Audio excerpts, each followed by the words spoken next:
So I know a bunch of you are going to the prison tour. Is that right? Is that what Yeah, that means? I don't know what I've gotten myself into.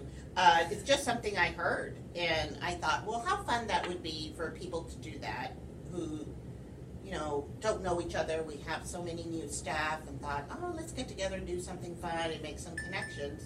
So it's in Jeff City, and it's at the prison, and there's a ghost paranormal tour, and there's also public history tours.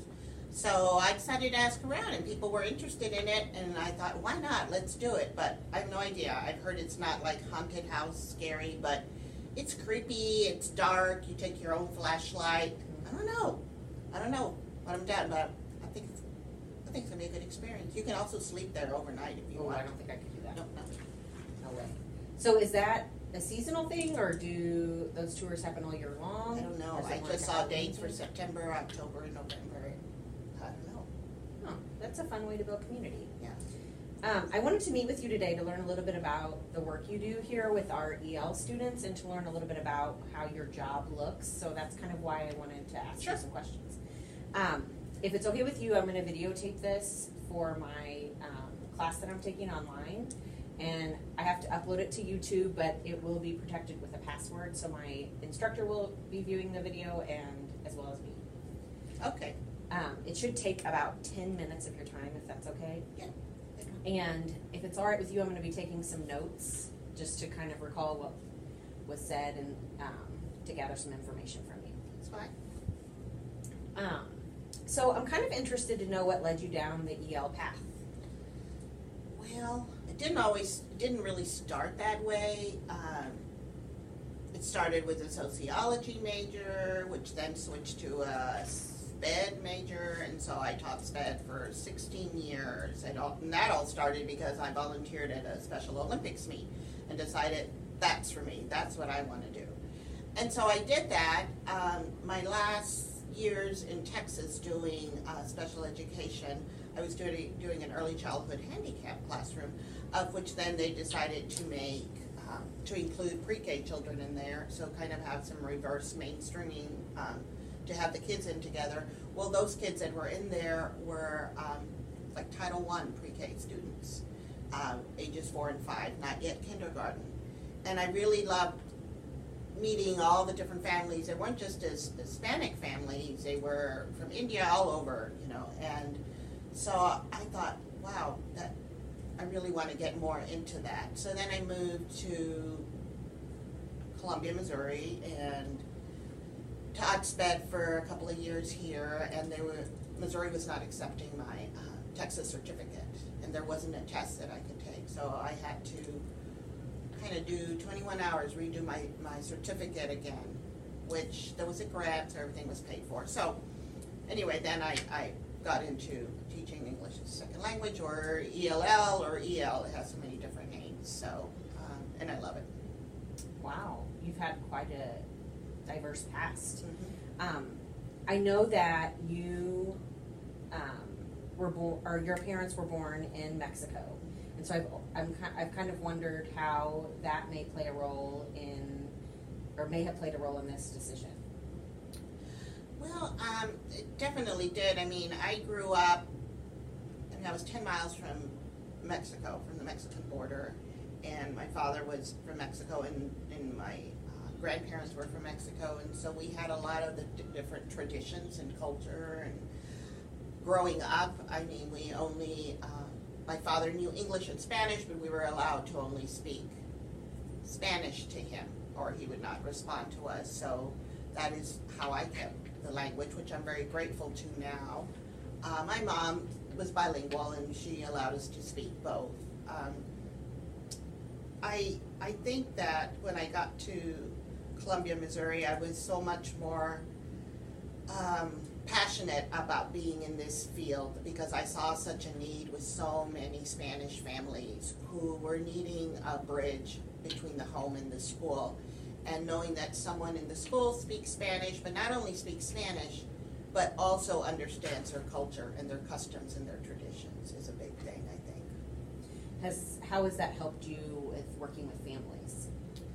Well, I think it helps with all the families from different countries, but especially with the Hispanic Hispanic families, because if you're willing to come to their home and to their baptisms and quinceañeras and celebrations in their church, then they begin to feel like I'm one of them, and that makes it easier to come into the school or to call me and trust me.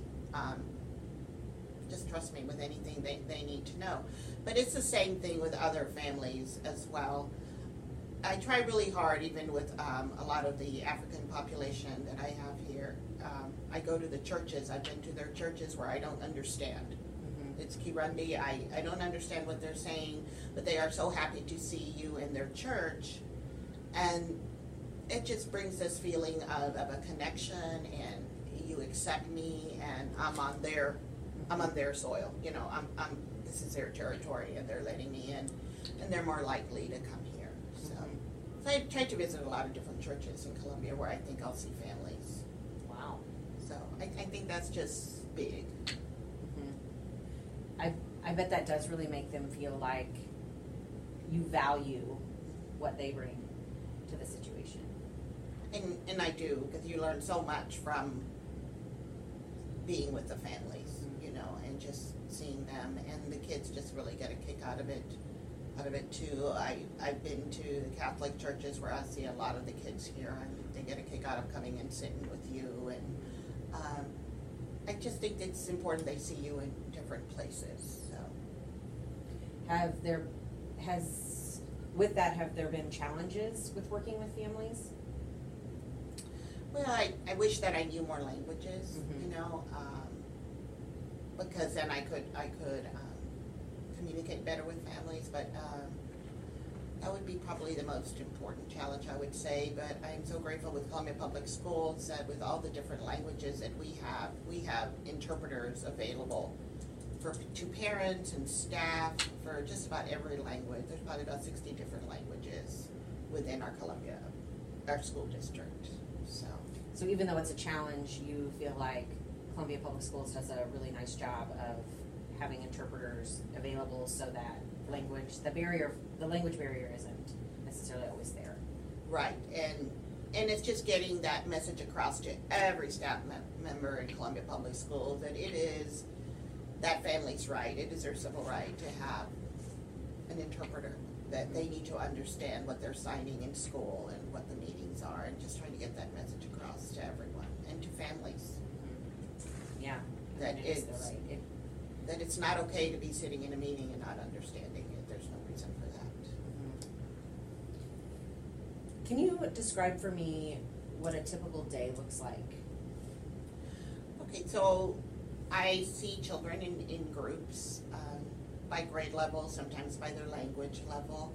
It's for 30 minutes every day.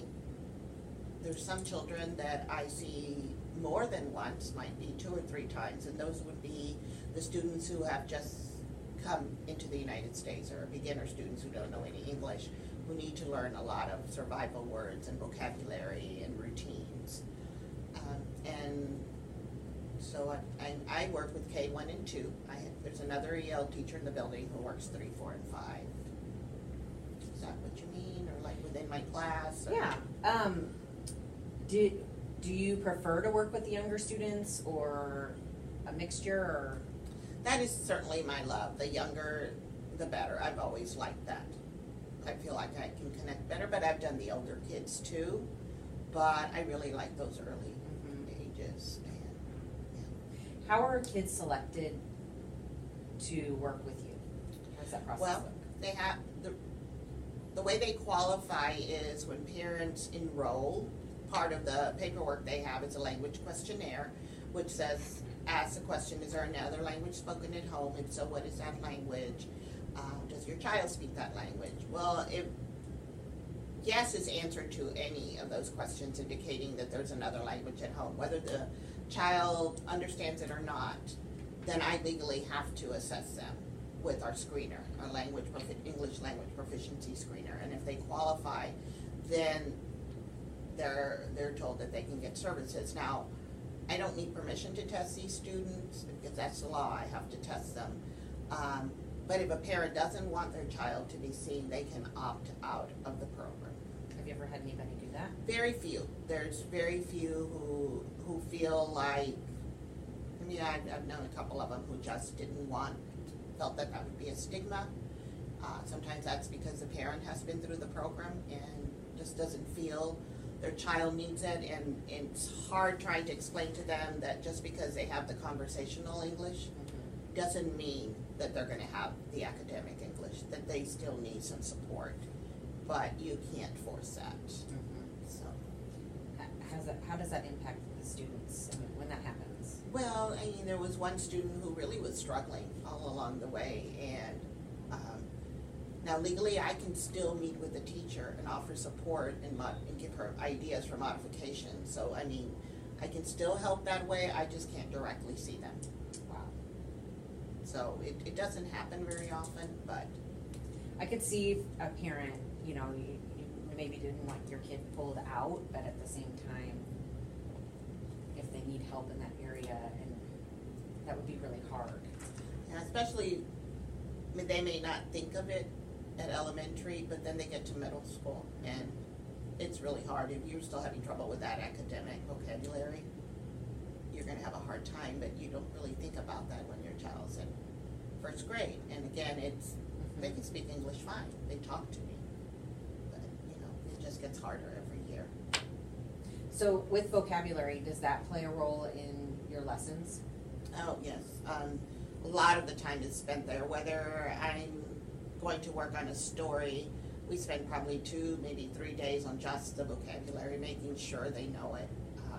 There's a lot of research with Marsano that says they need at least about 6 different experiences with a word before it becomes a part of them. So, how does that work look? What kinds of things do you do? Oh, we do a lot of different things. We do a lot of looking at the words and sorting them, talking about what a noun is, like find the nouns or find the verbs, or I've put these 3 words together. Why do you think I put these 3 words together? Oh, because they're things that you do, or they end in ING, which gives you time to talk about endings, and it's just, or these are all animals, these are all fruits, and it's just giving them more names for vocabulary. One of my favorite things to do is a vocabulary quilt, which just get a chart paper, and I put some of the words from the story that I think they might have trouble with, and they just have to go up there and draw a picture, write what they think it means, and then we find out what it means. And maybe they were right, we find out if they were right or not, but it kind of really cues you into a lot of things that they're getting confused with, like the word, even just the word favorites. I had students putting, it's when you do something nice for someone. Well, they had looked at the small word favor, and so they're doing what a lot of us say, look for a word that you know. But you think, well, they should know favorite if they're in 3rd grade. But it's just little things like that you can set aside and look at. Or the word chopstick in a story that we were going to read. One of the students said it's something you put on your lips. Well, they kind of got that confused with chapstick. So then it's getting on Google and showing them this is chapstick, this is chopstick. What's the difference? Wow. Using a lot of pictures to kind of get them to understand that. Because they're visually similar words. And they sound it, like it, and so it's just, those are some examples of things that we do, and just writing it and doing type of analogies with those words, using them in a sentence, or closed sentences where they have to find the vocabulary that fits in there, and just lots of things like that to make sure they really know that. I think some of those would be really good things to try with some of my kids who are struggling with, like the word association that you were talking about. Some of my kids that struggle with animals' names. Yeah. They have a general idea of what an animal is, but they don't know names for specific ones, like camel. So I think that would be a really good thing to implement. It is just, and I really like that the kids sometimes will be reading something, and maybe I didn't pick out a word to learn first. And, one student said to me, she's Arabic, and said, I don't know what that word means. And then I explained it to her, and then she said, do you think you could show me a picture of it on the computer? And So I said, sure.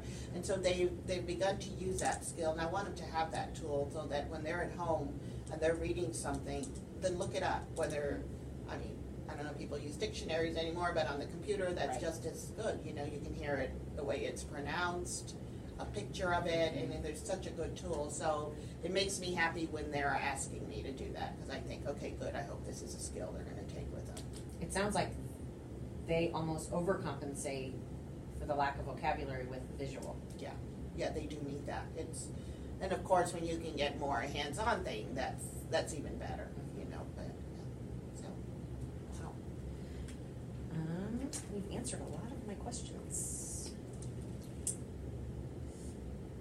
So you were talking about when you came to Missouri, you had to redo your certification process.